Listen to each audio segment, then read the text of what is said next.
I've got a few requests about rolling out knots and such in the muscles, just helping with muscle aches, muscle recovery, and then of course sometimes with pain when you roll in the right areas. So I'm going to give today just the basic rolls. There are more rolls, contact me if you'd like them.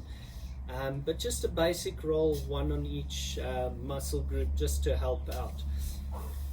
Okay, we're going to start right at the bottom. So we're going to go foot, then onto the calf. The equipment you need, foam roller. You get a whole lot of different ones. Most common is a blue foam roller, quite squishy. I prefer the harder ones, but that's just a personal.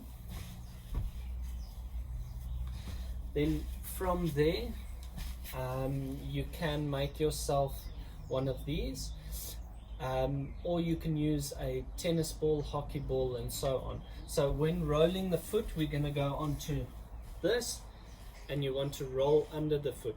Not so much on the toes, there's not much muscle that you're going to affect there, but in the bridge of the foot, you can roll out some of those spasms and help a bit with the muscle.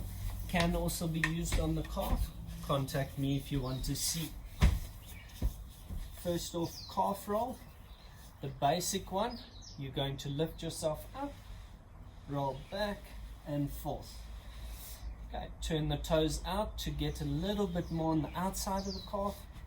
Turn the toes in to get a bit more on the inside of the calf. Again, there are variations, there are ways to intensify it a bit, get a little bit more out of the roll if you need it. There, for the hammies. It's not often that you're going to find a knot in the hammies, but if you find you exercising them very hard or concentrating on them, can help a bit with our recovery. Then onto the quads. Your most common is the front and the sides. There are rolls for the inside and there are intensities for it. There on the elbows, you're going to roll all the way up to just before the hip, all the way down to just before the knee.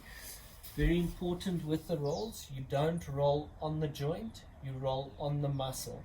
You don't want to be pressing on the joint, especially if there's pain and you're trying to counter the pain by releasing the muscles a bit.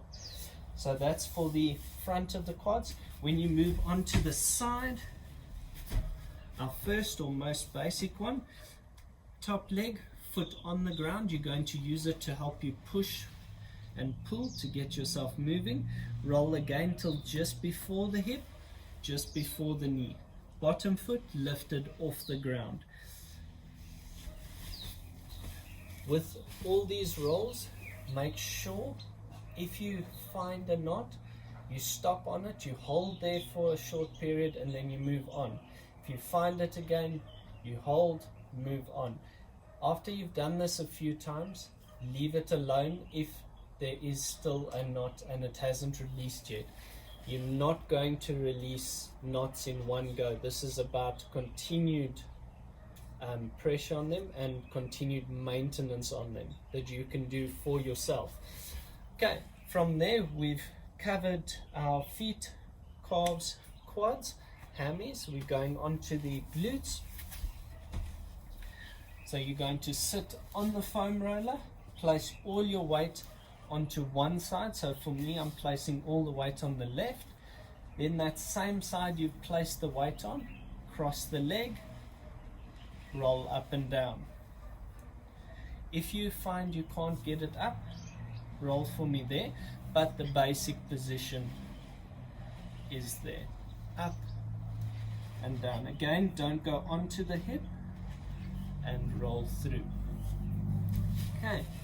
From there, we're going to go more into the upper body. So we're going to do a back first. There are, again, many different versions, many components that you can add and take away from this one. Basic one is there. Roll through the back. Make sure as you're rolling up and over, curl just a little bit for me.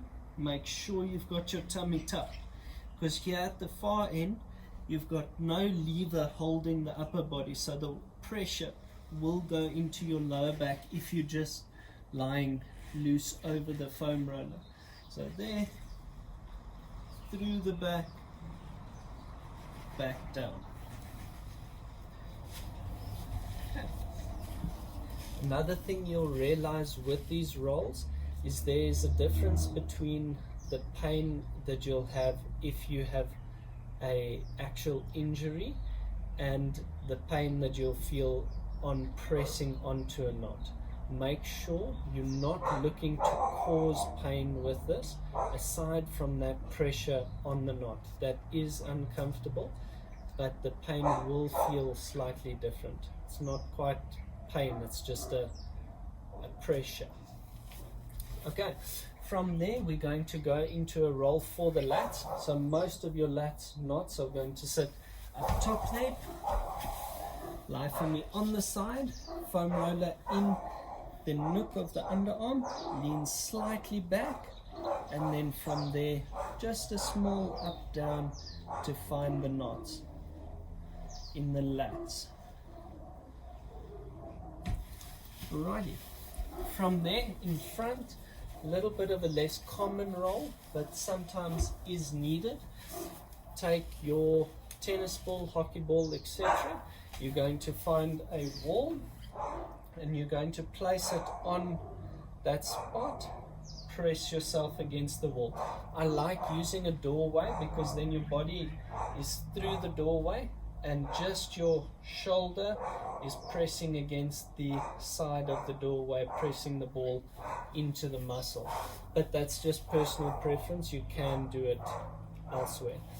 Okay, for the neck, we're going to go onto these themselves.